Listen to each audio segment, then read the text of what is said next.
Welcome, everyone. Welcome to the University of Cambridge, to Gondolin Keys College, where we are today, and to the special event, Contemporary Ukrainian Culture, Creativity and Identity in War. My name is John David Rhodes, and I'm co-chair of the Faculty of Modern and Medieval Languages and Linguistics, and professor of Film Studies and Visual Culture here at the university. At the very outset of this event, I want to welcome our esteemed colleagues and friends from Ukraine, many of whom have navigated exhausting itineraries at a difficult time, in which to participate in Ukrainian Week here in the United Kingdom. Welcome. Today's event is a special collaboration between the Global Coalition of Ukrainian Studies, which recently marked, you can't hear me? Yes. Okay. I think you, okay. Today's event is a special collaboration between the Global Coalition of Ukrainian Studies, which recently marked its first anniversary, and our Cambridge Ukrainian Studies program, which has been active since 2008. We are proud of the fact that Cambridge has had the only endowed program in the United Kingdom and Western Europe, with 3 permanent academic posts dedicated to the study of the language, literature, culture, and history of Ukraine. But we are even prouder to see how other partner universities are stepping up across Great Britain and announcing deeper commitments to the study of Ukraine this week. On behalf of our faculty, I would like to congratulate the leaders of the Global Coalition of Ukrainian Studies, including First Lady Olena Zelenska, for building these bridges and generating exciting momentum at such a critical juncture in our shared history. This afternoon, we are signing a memorandum of understanding that reaffirms the mission of the Cambridge Ukrainian Studies program. We are taking this symbolic step with the Global Coalition of Ukrainian Studies to emphasize our long-standing commitment to exchange and collaboration with colleagues and students in Ukraine and around the world. Our Cambridge Ukrainian Studies program was started by scholars who recognized an urgent intellectual need. They not only saw that the largest country within the European continent was poorly researched and understood in the UK. They also recognized that advancing fresh, innovative approaches to the study of Ukraine could teach us a lot about ourselves. For nearly 2 decades now, our students and scholars have been learning about Ukraine and from Ukraine. Today, in the midst of Russia's full-scale war, the lessons could not be clearer. The people of Ukraine are teaching us in real time how to come together to resist the politics of aggression and conquest, and how to let civil society, everyday people power, lead the way. They are reminding us of the power of culture and artistic expression in the defense of freedom, diversity, and human agency. This critical topic will be the focus of our panel today. I now have the privilege of giving the floor to Ola Budnik to talk more about the coalition and its mission. Thank you for being here today, and once again, welcome to the University of Cambridge.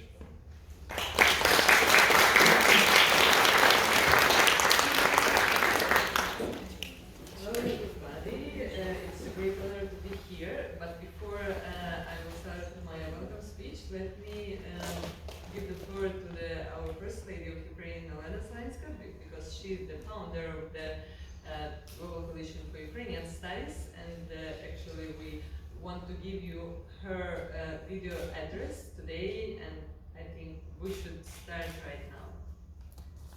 Dear members of the Cambridge academic community, students, members of the Ukrainian community, dear friends, I'm glad to be with you even virtually here in this legendary place, Cambridge. As everywhere in the world, in Ukraine, Cambridge is known as a mark of quality in education, as a cradle of global ideas and enlightenment, a space of knowledge, history, and open dialogue. And it is truly valuable that all of this is not only history, but also the present. Cambridge continues to bring important messages and values to humanity. Education, too, has the power to defend, and we are sincerely grateful that within your walls there is a place for Ukraine and the Ukrainian. By doing so, you are literally help us endure. At a time when Russia has destroyed and damaged dozens of our universities and taken the lives of hundreds of scholars, you are giving refuge to our students, scientists, our culture and language. You are proving that the science and true education always stand on the side of humanity and humanism. The university already has a strong and successful tradition of Ukrainian studies. I'm grateful to Cambridge Ukrainian Studies, the academic center within the Faculty of Modern and Medieval Languages and Linguistics. Its mission is not merely to teach the Ukrainian language, history, or literature, but to help the world understand Ukraine in all its complexity, dignity, and beauty. I think the Help for Ukraine program, which has provided full funding for graduate students from Ukraine and supported scholars who were forced to leave their universities because of the war. I'm grateful to the Cambridge University Ukrainian Society, which since 2001 has united Ukrainian students and researchers. And it is a great honor for us that the University of Cambridge is now taking another step forward and joining the Global Coalition of Ukrainian Studies. This initiative for the academic study of Ukraine has already united more than 70 universities and research institutions. We want people to learn about Ukraine not only through social media, but from high-quality, in-depth sources. But this matters not only to us. It is about restoring and studying the truth, about establishing justice, and that already affects the whole world. Dozens of free nations today are rethinking their own histories, seeking an objective view of past events. We strive for the same. We're restoring the truth about our figures, bringing forgotten names back to light, reclaiming our own history. The time has come to tell it freely. Just one fact, one that connects the histories of both our countries. Did you know that the Ukrainian city of Donetsk, the very one occupied by Russia since 2014, originally had a completely different name, a British one? Its founder was the British subject John Hughes. That's why Donetsk's first name was Yuzovka, or Hughes of City, as one might say in Britain. You may not have known this because that name was erased by Soviet history. 100 years ago, it renamed Hughes of City to Stalino, in honor of the then dictator. That's why, from our own experience, we say, to be free and to build a just world, we all nations and peoples need truth, deep knowledge, both about ourselves and about others. To live in an honest world, one shaped by facts, not by fakes. So that our youth and the people of our countries have full access to information and can think independently, without falling prey to manipulation and information warfare. Thank you, distinguished community. May this partnership serve as an example for other universities around the world, showing how knowledge turns into action and how the experience of war becomes a drive toward peace, recovery, and humanity. Glory to Ukraine.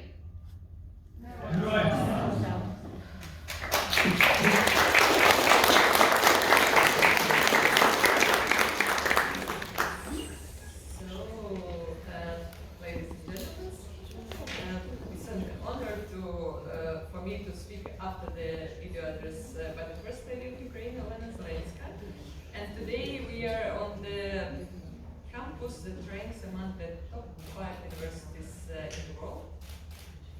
I don't really know, of course, but it's a great honor for us. And here history itself shows how knowledge translates into global discussion. So we can start, and I want to give the floor to the Alim Aliyev, who is Deputy Director General of the Ukrainian Institute, who will moderate today's discussions here, and he will invite and present all of the speakers who will be there today. Thank you, Olga. Good morning, dear colleagues, dear friends. It's a pleasure to be here and to talk with you. And I'm truly delighted to welcome our speakers. Yevhen Neshuk, Director General and Artistic Director of the Ivan Franko National Academic Drama Theatre.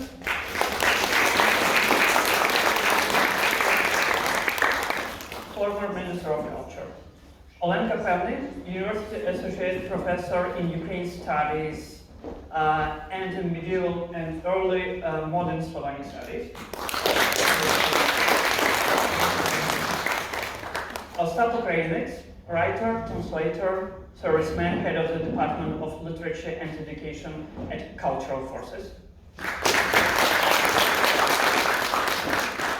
Constance Užvišin, a PhD candidate in Slavonic Studies, University of Cambridge.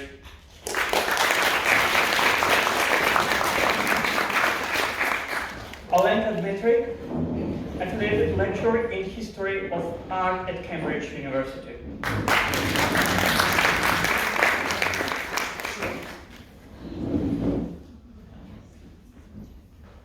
Two weeks ago, we were in Kharkiv. It's the city in the eastern part of Ukraine, near the border of Russia.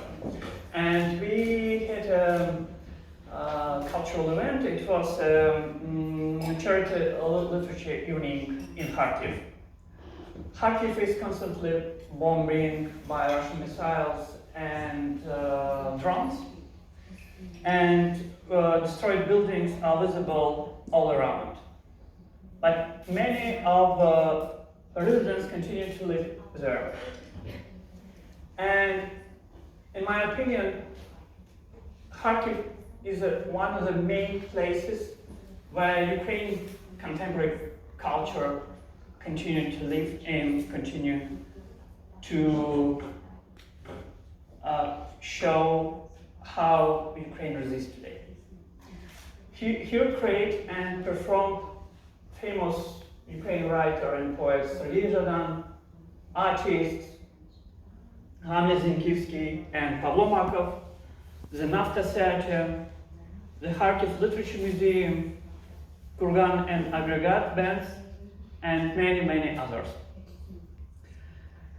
Here you can feel in your skin that culture is a vital element of our security because it prevents our identity from being eroded. And today we'll talk about contemporary culture, we'll talk about how our culture developed now. I'm originally from Crimea and Crimean Tatar, and today in occupied peninsula, one of the important issue that gives for our people the hope is the culture and its surviving of the topic of identity and education. And first, my question I will pass to Yevhen. You headed the Ministry of Culture after the Revolution of Dignity. How has Ukraine's state policy in the field of culture changed over the past decade? Just headline. Доброго дня усім. Велика честь бути в цьому дивовижному і віковічно мудрому місці. І оскільки сьогодні було заявлено, що почасти має звучати українська, то я, з вашого дозволу, українською відповім. Good afternoon, everyone. And first of all, I would like to say that it's a great delight and honor to be here with all of you in this unbelievably, anciently wise place. And it has already been mentioned that the Ukrainian language must sound today. So if you allow, I will be speaking in Ukrainian. Історично склалося, що Україна вже в часи навіть незалежності ніби такими імпульсами рухалася після тектонічних суспільно-політичних зрушень. It just happened so historically that Ukraine, even in its years of its independence, has been moving forward as if by impulses in its tectonical and social and political development.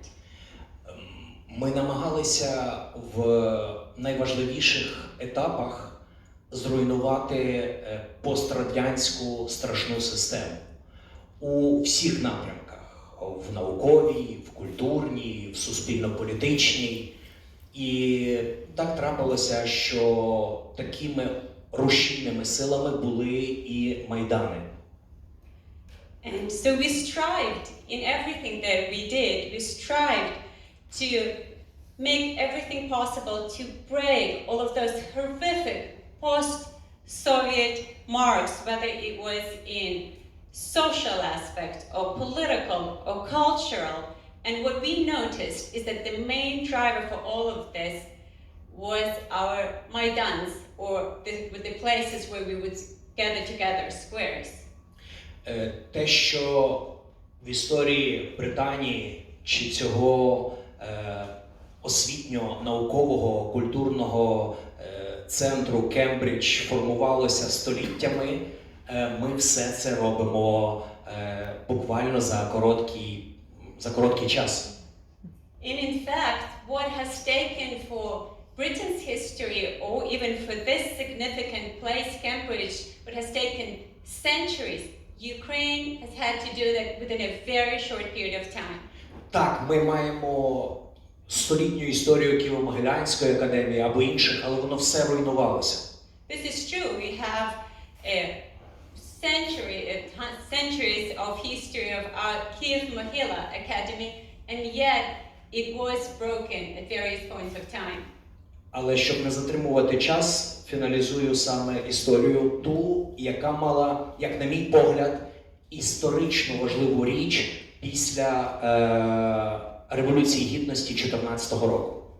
But just to save time, if you allow me, I probably should better sum up that historical moment that probably was most crucial after the Revolution of Dignity in 2014. Це було заснування мною і культурною спільнотою креативною нових культурних інституцій. And that in fact was establishment of new creative institutions which I together with other creative societies founded. Український культурний фонд, And here we talk about the Ukrainian Cultural Fund, Інститут книги, and then Institute of Books, Український інститут при Міністерстві закордонних справ, and then the Ukrainian Institute at the Ministry of Foreign Affairs, Державна агенція з питань кіно, this is state agency, state film agency, Державний центр Довженка, і тут є присутній його перший керівник. and Dovzhenko State Center. And in fact, we have with us here, we are honored to have with us, its first head of that center. Це було намагання нарешті не робити рішення в культурному гарантуванні політичними особами. Це було делегування право експертному середовищу по різним напрямкам підтримувати і обирати культурно-соціальні проєкти. And this was probably one of our first attempts, such endeavors, to make sure that we do not give the cultural guarantee to the political actors, but in fact, we delegate this authority to the people who know, to the experts in the social and cultural movement. Це були фундаментальні історичні зрушення. Вони мають постійні нападки, політичні гойдалки, але вони вистояли і дають розуміння європейського культурного шляху. Дякую. So yes, those were some very critical, fundamental and historical changes which obviously they had to experience some political attacks and swings, and yet they survived. Thank you. Thank you, Yulia. I will pass the floor to Ostap, and you have a few identities. You have a civilian identity as a historian and writer, and now I'm a historian. Writer. But now you're creating a new identity after full-scale invasion as a serviceman. And my question is, how art and literature serve as spaces of resilience in Ukraine, and not only as a resilience, but also as a healing in Ukraine? Oh, me? Yeah, please. Thanks for the question, because since I joined in the army, I changed my status in all the social networks to say not a historian. For some reason, it's a common mistake. Everyone tends to call me I'm a historian of literature. I'm a historian of literature, and that second part evades sometimes. But the idea of arts in the war is not new.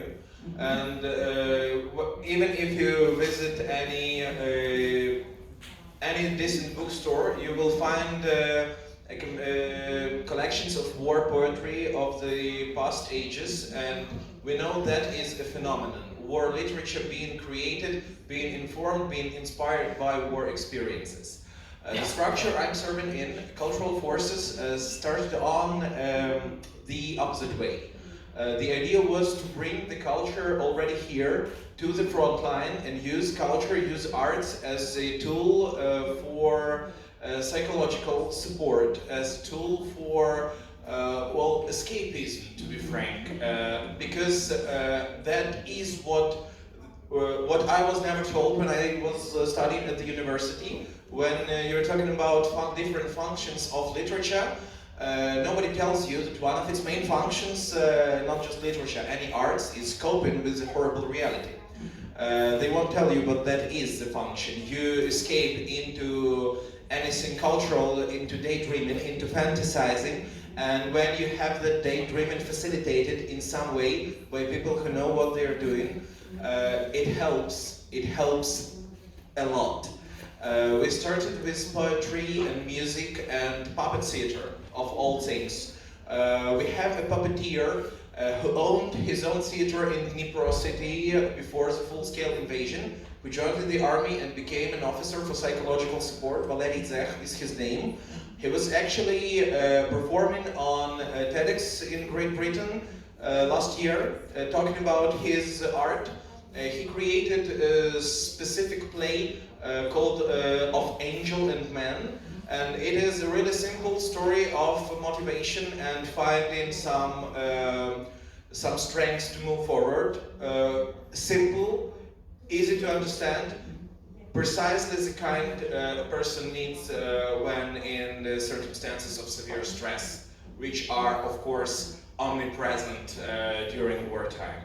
And the second part of it was realizing that we are bringing art to, because we have 8 now, it is 8 mobile groups working around the combat zone, visiting different units daily and giving 2 to 4 performances each day, each group. And really often it ends with commander saying, I know some guys of mine can play music, they write poetry, they paint pictures, let them share. And that was the secondary function, secondary part of what we were doing. We were bringing that art towards the civilian society, because you can create, even if you are on the front line, you still have time to create. You do not have time nor opportunity to present yourself, to promote yourself, to show your art to someone. And that is what we decided we should be doing. And now, as a literature written by people with combat experience grows in volumes, in numbers, as it's getting translated, we are doing our best to promote that literature internationally.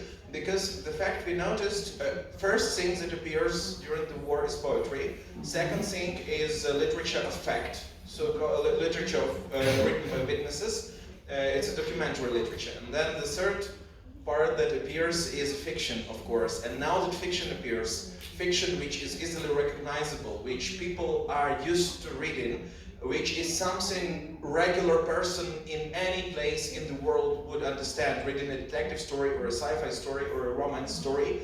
Just those stories are heavily informed by war experience. They couldn't have been written anywhere else but in Ukraine nowadays. And that is, I would not call that selling point, but that is the point of interest people abroad themselves are taking in Ukrainian culture. Not just what is going on in Ukraine, but what is going on in Ukraine given the war context. And that deeply civilian art created to bring back the feeling of normality by the people who are forced into the circumstances of no normality at all. That kind of culture is what really helps. Us bring the experience of everyday life to people who want to know what it is like, but who would never experience that because that is not something you wish you would experience. So that is a twofold strategy of work we employed in cultural forces. First comes psychological support, and then comes the promotion of those who create in spite of war, in spite of severe stress, etc. Yeah, thank you. Yeah, sure. Please.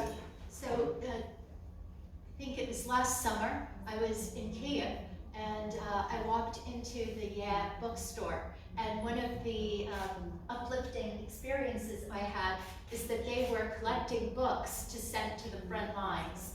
And so I got to choose what books interested me, and I love murder mysteries. So I asked if it was appropriate to send murder stories, and they said yes, but I thought that was very, very inspirational for someone who is outside of the war, but wants to help also for the men and women on the front line to just have a break for 1 minute. So I thought that was incredible. Oh, sure. The initiative you witnessed in Kiev is called Books to the Frontline. It is an initiative by our unit. My colleague Andrei Ovcharuk, who used to work in Old Lion Publishing House in Lviv, is now moderating this this initiative. We've already transferred like 45,000 books due to it, and murder mysteries are among the more popular, I would say, and one of the best war novels of the time, to my mind personally, is a murder mystery called The Disappearance of Severin Rybalka, but it is a murder mystery with a caveat, because what does a hunt for a serial killer even mean when you hunt for that serial killer in a place where mass murders and genocide took place? When serial killer is a criminal who hides his private crimes within crimes against humanity. That is a question you rarely see in murder mysteries, but that works so perfectly well. And I hope that book will be translated into English and other languages. It's one of the better takes at detective genre of the 21st century, I would say. Yeah, it's a lot of such initiatives we have in Ukraine. For example, one of the civilian initiatives launched by PEN Ukraine, like gathering books, and after we just have these road tours in the occupied territories or cities on frontline, and bring these books to the libraries. I will continue with you. And one of the main goals of Global Coalition for Ukraine Studies is to build partnerships between the Ukraine academia, Ukrainian universities, and universities abroad. And one on the ground of equality. For us, it's important to show Ukraine not only through the lines of war, but also through the achievements, through the added value to the entire world. And in your opinion, how artists and researchers can cooperate and to work with Ukrainian topics, not only through the trauma topics? Okay, come join Cambridge Ukrainian Studies and take our courses. No, to be honest with you, this coalition, I think, means so much to me because in a way we should have started this, and by we, I mean Ukrainians and the Ukrainian government should have done this in 1991. So it's very unfortunate that it is defined by the war, and that it is the war that has moved us to this action. But we can learn a lot from Ukraine, because Ukraine is now the symbol of freedom and democracy and civil society, things that we see disappearing in my home country, or my adopted home country, the US. So I think all of our students can learn from the history of Ukraine. And I think, for me, this whole idea of a nation state, sometimes it's emphasized that Ukraine didn't have a nation state, that the nation state is a recent creation of Ukraine, in Ukraine. But in fact, we had a formation of identity and formation of nation states and constitutions in our historical past. In order to understand the history of Ukraine today, and I try to do that in my classes with our students, we have to know something about Ukraine's past, because then the rhetoric of the art coming out from Ukraine today will fall on hallowed ground if the students don't have some kind of knowledge of the past history of the lands that form Ukraine, the various peoples that formed Ukraine, and the various ethnicities and languages that were spoken on the territory of Ukraine, and how the Ukrainian language evolved and Ukrainian identity evolved. So you can see that I'm a medievalist and early modernist, and I do not think that you can teach contemporary Ukrainian history or understand contemporary Ukrainian art if you don't have this type of background. So in terms of, there's a course that now Igor Kislenko, who's sitting up there, is teaching. It's the SL9 course, which is the Introduction to Ukrainian Language, History, and Culture, where students read great books. They cover the early periods very briefly, and then they focus on the 20th century and into the 21st century. When I taught this class, I taught it backwards. And I started with contemporaneity, and I started by teaching and showing Alyona's rap video, which if I wasn't me, right, or if I wasn't I.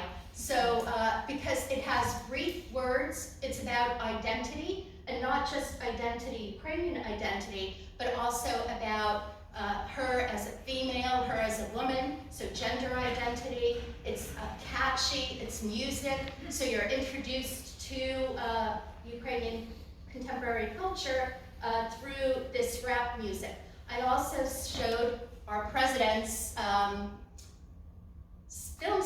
TV series, Sluha Narodu, and I asked my students to interpret the different aspects of this comedy series, and how it in fact pokes fun at times of Ukrainian identity, and how it exposes certain Soviet realities. So you do that through comedy, through rap music, and as an art historian, I always turn to visual culture and to images and paintings.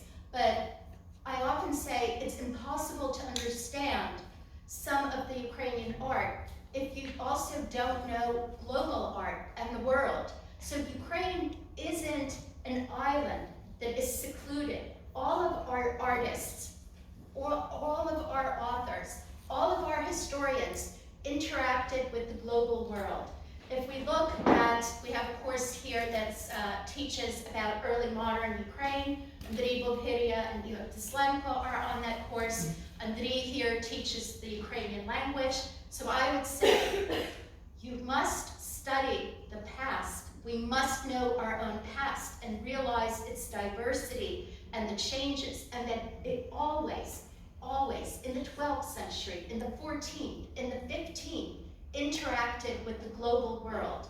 We thought about different aspects, about constitution, about voting, about the rights of people, about the role of language, creating grammar books, about having our own church. This is not a modern phenomenon. We can trace it back to the medieval and early modern history of Ukraine. So for me, it is important for my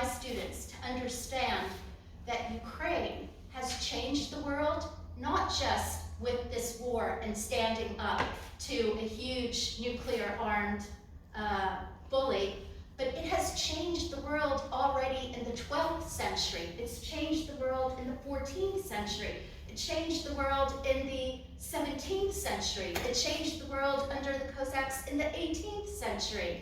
It has been changing the world and has been part of the Western world for hundreds and hundreds, 1,000 years, right? We can cover this history. The problem is no one knows about the history, but I don't consider that the worst problem. I consider the worst problem to be that we don't know our history. And by we, I mean Ukrainians, right? That is the worst problem that we're facing, because we need to look at our history openly and honestly and embrace the past that we had, understand it, understand how it formed us today. And if we embrace that, then the West will embrace it. And then of course we have the problem of Russian studies, okay? Russian studies is a big problem, and decolonization is going to take forever in the West, because Russian studies is so ingrained in the Western curriculum. Russian language, even here in Cambridge, you must study Russian before you can study Ukrainian or Polish. We're trying to change that, and we're making big strides. We're offering Ukrainian on various levels now, and that is an amazing feat for Cambridge Ukrainian Studies. But there's a lot more to do. In order for us to do this, we have to be a coalition. We have to work collectively, and we have to have government support from Ukraine, which means we have to have a Ukraine. So unfortunately, even when we try to get away from war, we need to survive this war. Thank you.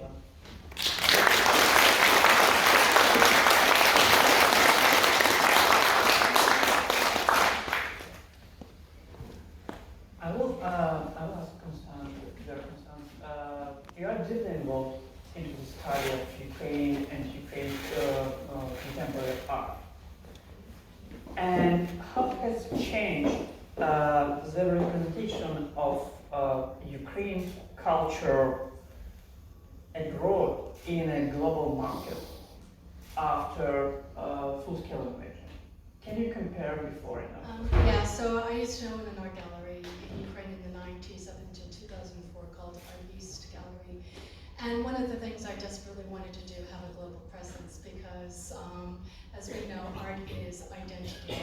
And it was really frustrating because I was, as Olenka said, I was dealing with a number of the artists that I dealt with was like, well, who am I? And it was an issue of this identity. Am I Ukrainian, but a little bit of Russian? But getting it onto the global stage was incredibly difficult, getting representation, because you have to present these artists as they are Ukrainian. And the fact that there was really no established art market, which really, I talk and I study a lot about value in art. And I think the role of the government played a big role in this.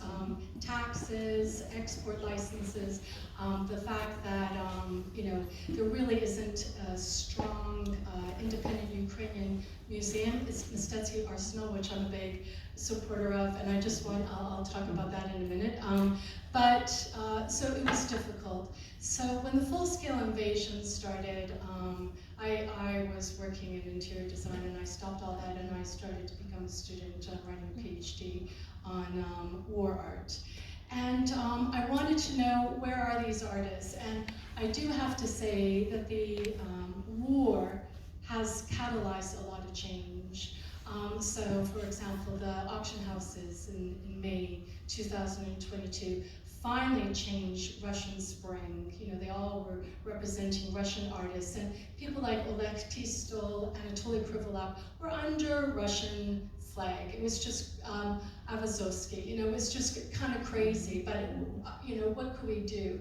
Another thing, just recently, Albertina Kikidze is the first Ukrainian artist who has been purchased by Tate Modern, and we had to break down that barrier.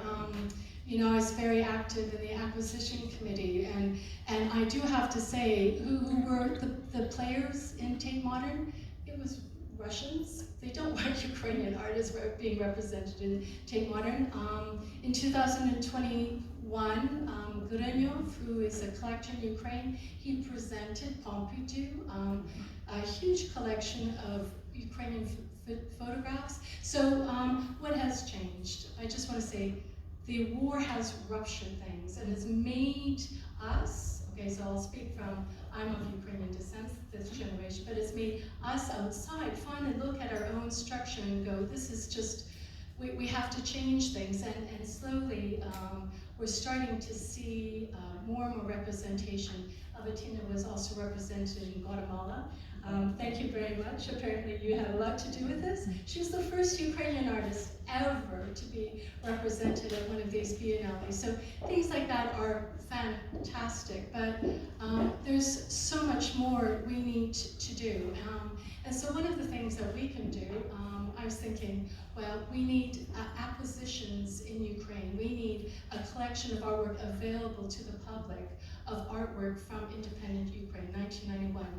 And in 2003, Victor Yushchenko opened up Mistevsky Arsenal, which is fantastic. But you know, there's a war going on. They need funding. So there's a number of us who are in the process of creating a charity, so we can raise funds, not just for acquisition, so we can buy artwork back into put back into Mistevsky Arsenal. Because in the 90s, I have to say, I sold a lot of their artwork. And where is it? You know, so we have to talk about our history. It's disappearing, but I want to bring back this into Ukraine. I want collectors and people in museums to purchase artwork here, so we can study it. And it's about scholarship as well. I know we're very brief on time, so I'll just end it like that.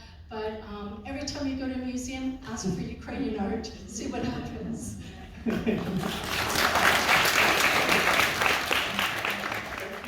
But it will be very practical question for all of us about main priorities that we should focus in the frame of UA-UK academic and artistic partnership.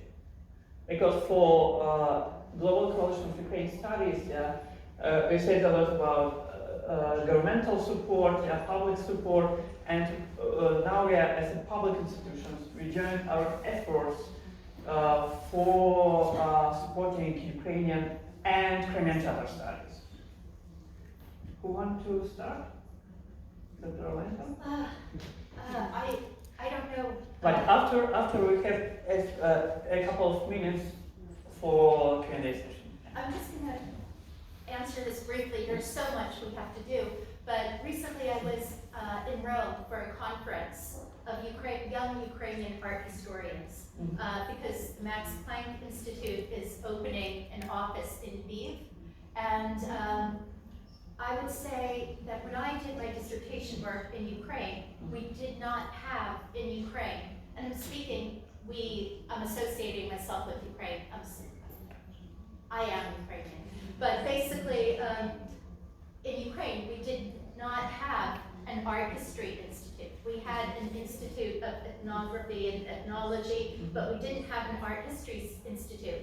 And I was very inspired by these three young women who organized this seminar, and I felt uplifted, and I felt that this might be the way for the future, because it was a seminar where there participated 12 Ukrainian graduate students who are writing about art history. We met online for 8 sessions, reading theory and methodology, and then they presented their research on a work of Ukrainian art through a new perspective, through a new theoretical framework or methodological framework. And then there was a group of experts, and we commented on it. And it was fabulous. So I feel sometimes these small, it's not difficult to make a lot of noise. It's not difficult to take lots of pictures and sign papers. It's difficult to carry out what's in those papers. It's difficult to teach the classes. It's difficult to learn this material. It's not that difficult to scream about it. So less screaming and more work, I would say. Thank you.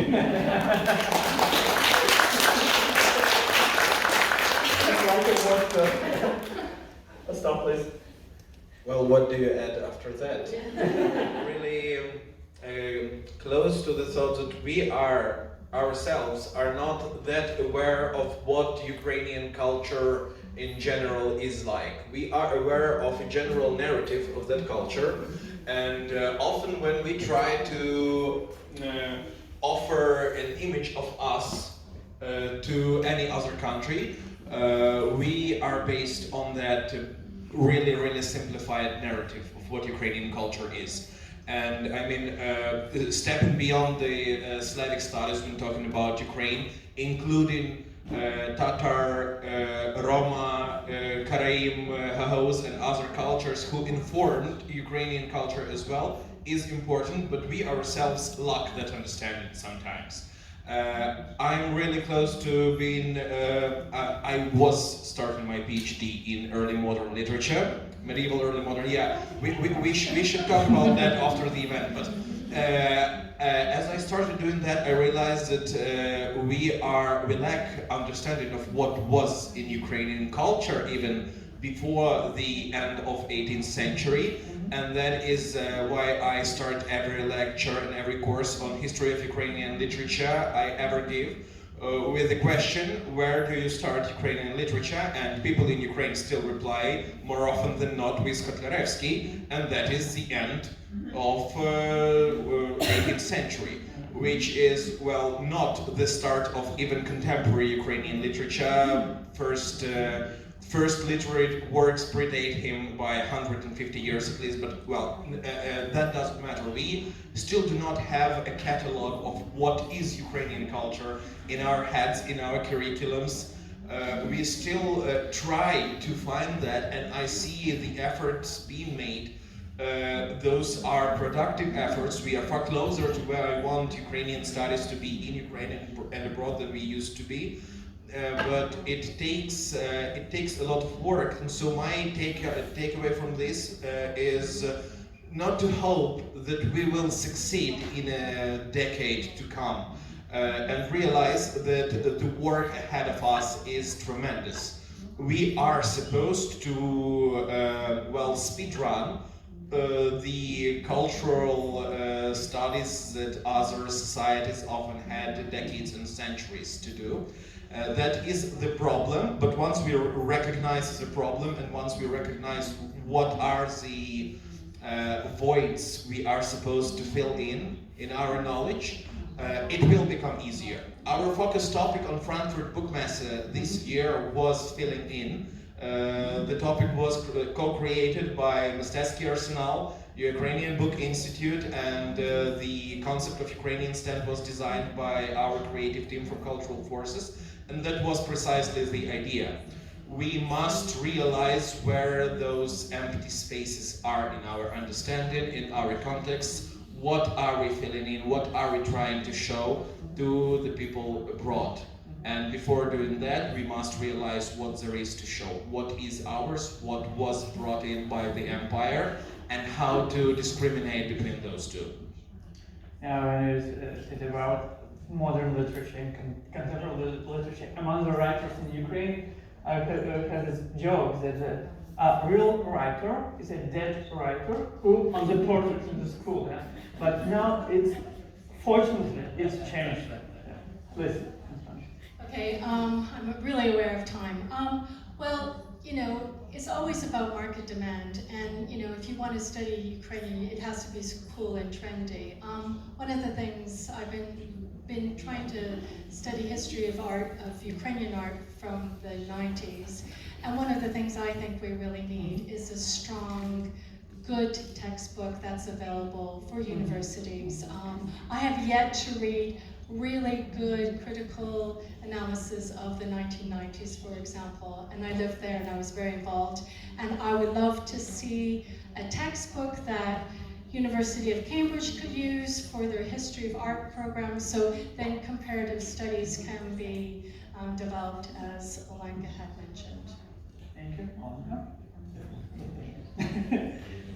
Я також коротко доповню до ідеї, яку говорив Остап, заповнення лагун. До України зараз є велика цікавість, на жаль, через обставину війни. Але якраз саме в цих обставинах ми можемо показувати Україну через великі культурологічні проекти світу, як ми змінюємося, як ми рефлексуємо на цю жорстокість, як ми дивимося маніфестом життя в майбутнє. So just would like to very briefly follow up on Ostap's idea with regards to filling up those gaps in our understanding. And this is true that indeed the Ukraine is the focus of the world's interest now, but unfortunately because of the war, and yet this is what allows us in fact to initiate and create various cultural projects and to move on with them so that we can show the world how we change, how we see the world, and in fact how we manifest life. Як приклад, наші приїзди з конотопською відьмою до Лондона, повні солдаути, жодних проблем з розумінням. Це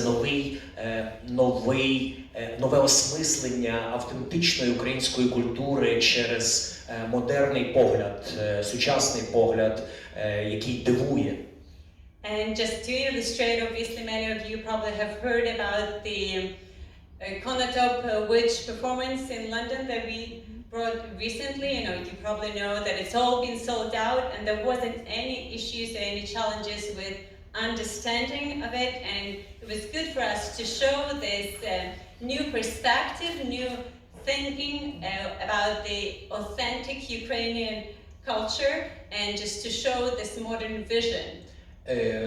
З 2 запланованих 6 зіграних вистав Калігула в Дубліні і в Единбурзі показують, наскільки ми є конкурентними, наскільки сучасно є наша театральна мова.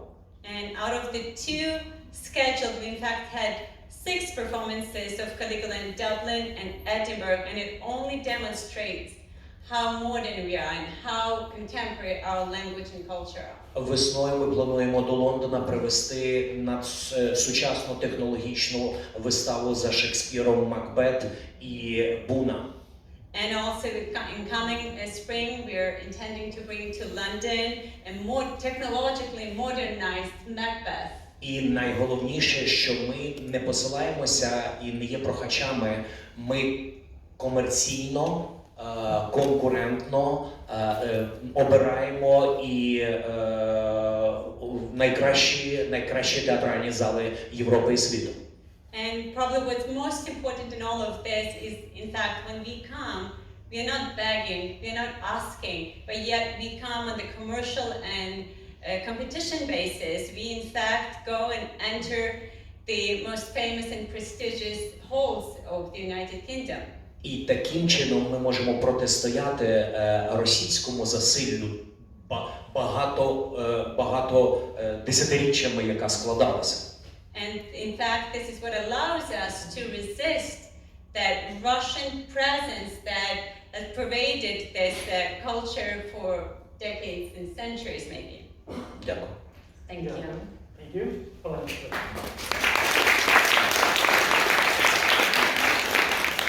I'll just quickly add that I think for me the most 2 important things at the moment are building long-term partnerships and collaborations, whether it is creating new institutions or whether it's working outside of institutions. But long-term is for me the key, because a lot of what I see around, not in here but just generally in the world, is like, oh, we will invite Ukrainian artists to tick the box and to show that we care, but then this care doesn't extend further than that, right? And then we don't want to be in the news like 1 week and then disappear, right? So long-term partnerships are important to combat that and to ensure that Ukrainian culture is sustainably represented in the world.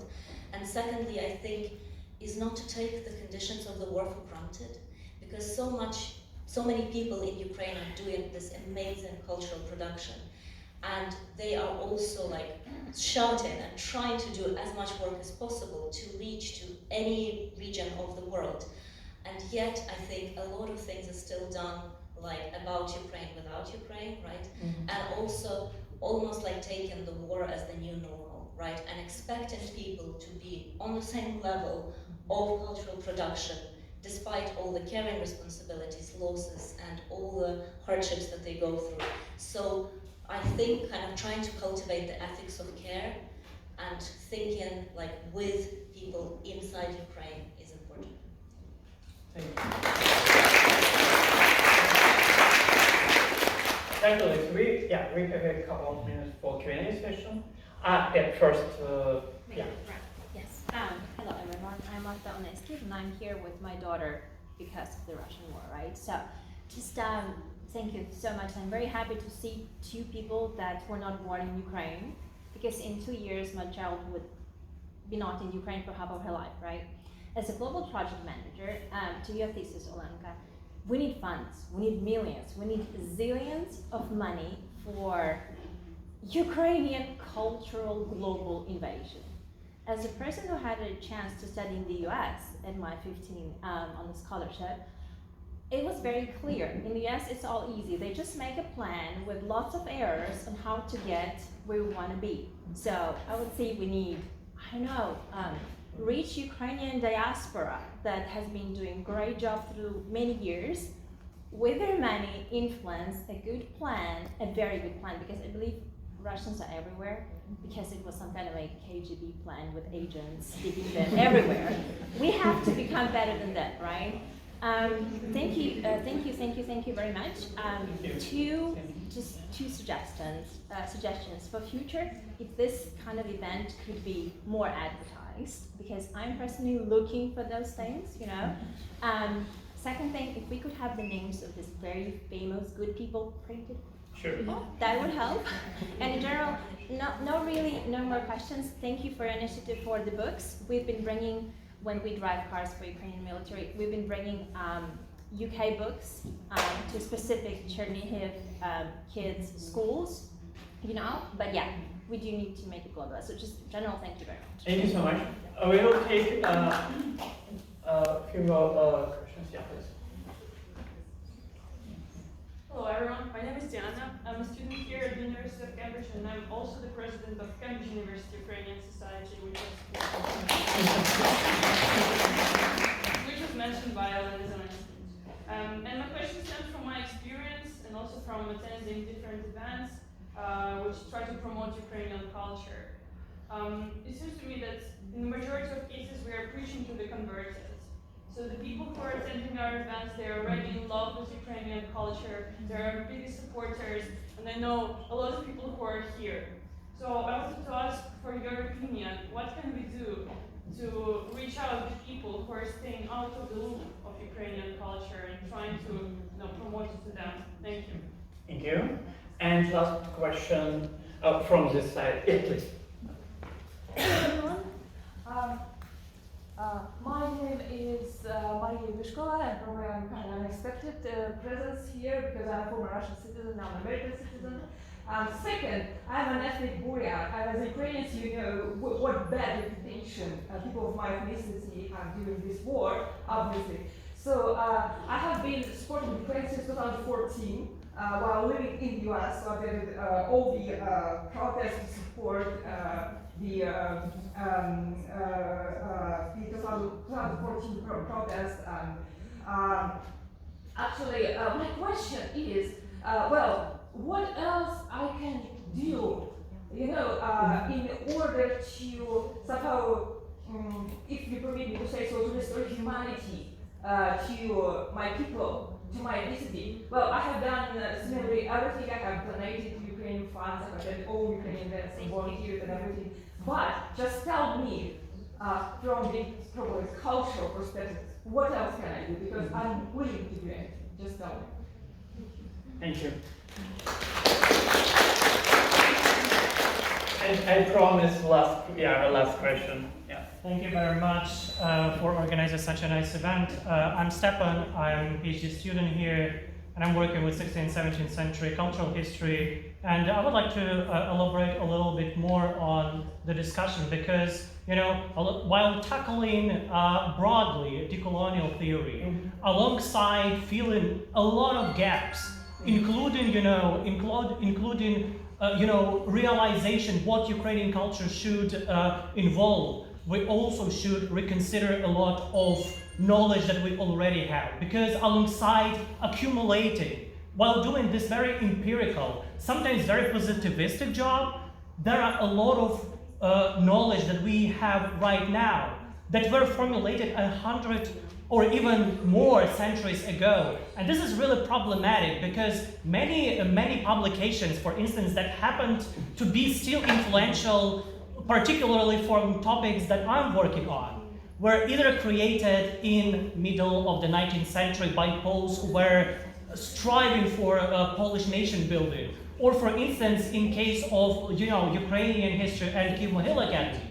Many influential historians of Kyiv-Mohyla Academy were residents of Russian Empire, and while we can rely on their publications of primary sources, when we start reading their conceptualizations of these primary sources, we are realizing that these people were formulated under completely different cultural and intellectual discourse that we are trying to sometimes get rid of completely because it's about dominance of the empire over nations that are part of the empire, or we try to realize what can be grabbed and used for our contemporary realization of what Ukrainian culture is. So just to briefly sum up, I think it's fundamentally important to reconsider a lot of narratives that were created, and also those particularly scholarly narratives that are in many ways outdated and sometimes dangerous for scholars, especially unexperienced, who are genuinely intrigued by Ukrainian culture and history, but they still can't distinguish between what is reliable and what is something that scholars no longer accept as the authority. Thank you so much for your questions. Yeah, we have the colleagues, the panelists, we have 10 minutes, and it means that we have for 2 minutes for each answers. Yeah, please. I just want to acknowledge what you said about it's kind of in a way ghettoizing. We're putting on Ukrainian events for Ukrainians, and that's kind of, that's great. But really, what we really need to do is promote it. So there's two things I want to say, because I do a number of events in London, and so what we do is we do a lot of joint ventures. We pair with non-Ukrainian events, so we bring in new audiences, because that's the way forward. The second thing is, I think a lot of it has to come from the Ukrainian government. I attended a parliament session on, I think you were there, on propaganda, disinformation, and the money that the Russian government is spending versus the Ukrainian government on marketing its culture and its produce. I think, I know that there's more going on, but it's part of a war as well. So I think we need a lot more money going into marketing to promote events that, I attended the Witches performance, but the audience was mostly Ukrainians again. We need to get non-Ukrainians attending events. Yeah. That's what I have to say. Yeah, I will just follow on that, and I can answer Diana and Maya's maybe question. In that, again, to reiterate, we need to build bridges, and we can build bridges through shared experiences and through learning about others' experiences and forming these connections. And in particularly for countries and regions that experienced imperialist violence or colonial violence, I think you are very well placed to speak to the people in Buryatia, and I follow a lot of channels that are promoting resistance, right, of different regions of Russian Federation, right, and the different nations who want freedom and liberation, right? So I think supporting those resistance movements would be very helpful to Ukrainians, but also kind of doing the cultural work of talking to those who we know, right, who are not much different from us about the shared experiences, but also talking to those who we don't know and who we think are different about what we have in common. Thank you. I will just follow up on the building bridges topic. What's going on? Because it's building bridge. Because that is the important part. While Russia can allow itself work through the sheer amount of resources and just, well, still exploit the profits of the Second World War, which allowed the Soviet Union to create a network of Slavic studies, which were in many cases Russian studies. We have no such opportunity, so we must focus on networking, on those who can assist us in the mission we take upon ourselves. But the second part is, of course, re-evaluating what we already have, and I agree with Stepan on this wholeheartedly, because sometimes we do not follow the contemporary thought in humanities especially. Sometimes we have already rediscovered, re-evaluated something, but it takes ages to bring that knowledge outside to other universities. The topic that pains myself is Shachmatov's theory of language genesis, which is basically still uncritically taught in many universities, which makes no sense and which is disproven on the same course when you learn about how the language is being developed. But then still you start learning the history of Slavic languages, the history of Russian, Ukrainian languages, and you still get taught Shachmatov's theory on so-called Old Russian, and that is the problem. And that is just one of many, many such issues. We just severely lacked manpower and resources to rethink. And then when we saw, we lacked manpower and resources and informational channels to bring it outside. So yeah,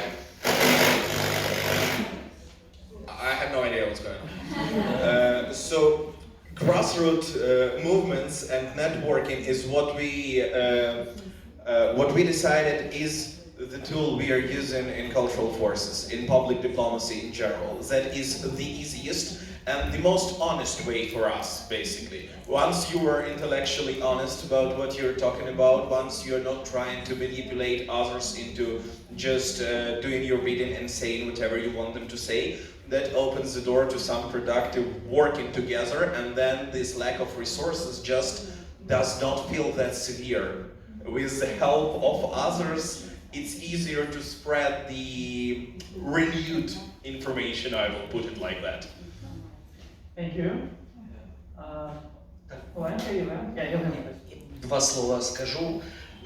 Коротко, в підтримку посилу нашого колеги до більшої внутрішньої рішучості того, що саме зараз ми відкриваємо нову Україну, яка нарешті позбавляється пут у всіх царинах і напрямках і жанрах, які тільки були довкола.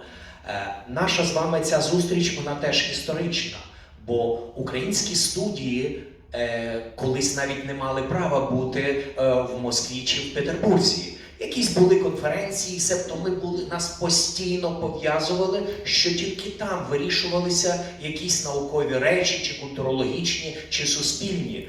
Ми нарешті можемо говорити в Кембриджі, в інших країнах, відомих освітніх центрах і зав'язувати нові зв'язки, дивитися в інший бік. Я не кажу, що ми маємо кенселити наших видатних постатей, але наше мислення зараз стає іншим. Наші хлопці і дівчата, які воюють, вони вже ментально відірвалися від погляду в бік Росії. Я знаю, я пройшов 2 роки війни, я учасник бойових дій, ветеран війни, повернувся минулого року. Там уже немає цієї психологічної залежності, що треба поїхати і добре виставити десь в Петербурзі чи в Москві. Ми нарешті позбулися цього. І тут молода аудиторія. Тому ми можемо сміливо говорити з світом, тому що в нас надзвичайний потенціал. Ми неймовірно рефлексуємо. Так, в нас була геніальна невеличка частина часу 20-х років минулого століття, епоха розстріляного відродження, де були неймовірні письменники, театральні діячі, композитори, художники. Їх всіх під один розстріляли. Це була дивовижна, міська, розкішна, красива епоха. І під один розстріляли на тривалий час. Тепер ми знов цією епохою починаємо цікавитися. Тому виникає театр Мур, тому ми присвячуємо вистави розстріляному відродженню. Але ми творимо нову Україну, і в цьому треба бути рішучим. Дякую.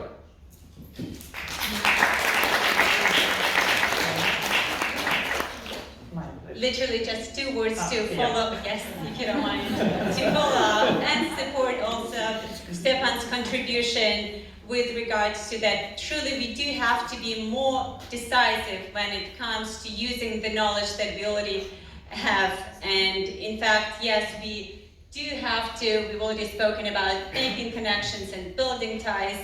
And in fact, we ourselves have to learn how to reveal and open this Ukraine to ourselves. We finally come to that understanding that we've learned to throw away and get rid of all of those past bondages, and we are trying to move forward in various realms and directions and genres. And truly, even today's event is very crucial and very historical, because in the past, you would have not even think about the Ukrainian studies. Everything that had to do with Ukraine and its culture, all of those decisions had to be made in St. Petersburg, in Moscow. You would have to go there, and whether it's science or culture or anything, everything had to be decided there. But look at us, here we are gathered, here in Cambridge and many other international establishments. And we speak about building bridges and making connections. And I would like to say also that, no, I'm not talking here about just canceling prominent actors or filmmakers or writers or poets. We just have to understand that it's more about different mindset, different thinking, different mentality. Ukrainian thinking has changed. When I look at our lads and lasses in Ukraine, I see that their thinking is different. And in fact, they've learned how to mentally distance and separate themselves from Russia. As a veteran of war, I have to say that I watch them and I know that they don't have that mental dependence on Russia any longer, that everything has to be made and decided back in Moscow and St. Petersburg. And I look around now and I see that there is young audience here. So my call to you is to be brave and to go out and speak to the larger world and to let them see how we think and how we reflect in a new way. You know, yes, this is true that Ukraine did enjoy that very short period of what we call short renaissance, and that's the period when it was for us, I would say, it was like a gorgeous, luxurious, in a way, period of wonderful artists and writers and poets, and that yet they were all killed. So we see that there is the revival of the interest to that epoch, but also we are experiencing the new epoch ourselves. Thank you. Thank you.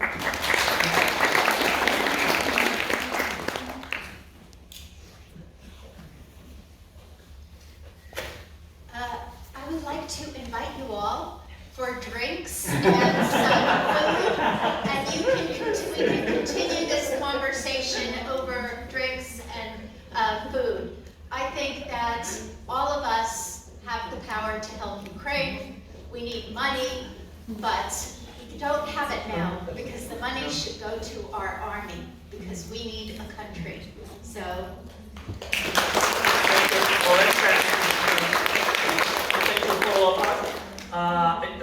Ukrainian society rethinking the role of culture, because our war, it's not about the territories, it's existential war for our identity. And that's why our culture is born in a bomb shelters, but it becomes competitive.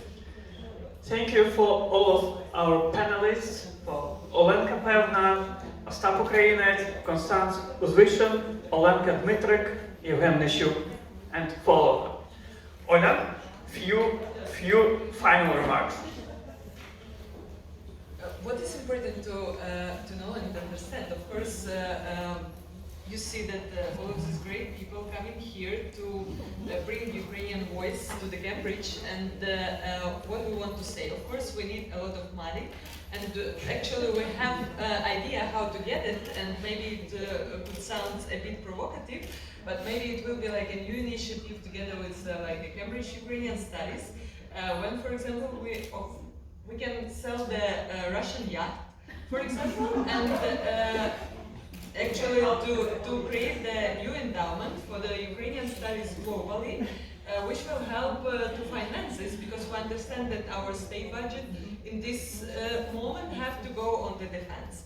And if I may just one more idea about what to do if you are Buryat, yeah, and how to deal with your identity in this case, so you can be a voice of like a new Russia, yes, identity.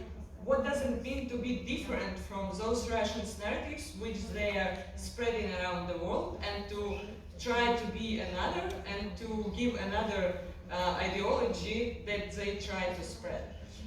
Thank you very much for each of you and for your great ideas. We hope that it will bring maybe a new wave to the Cambridge society, how to work with Ukraine again and again, not to be tired, because as we told, our soldiers not tired, so we also shouldn't be tired.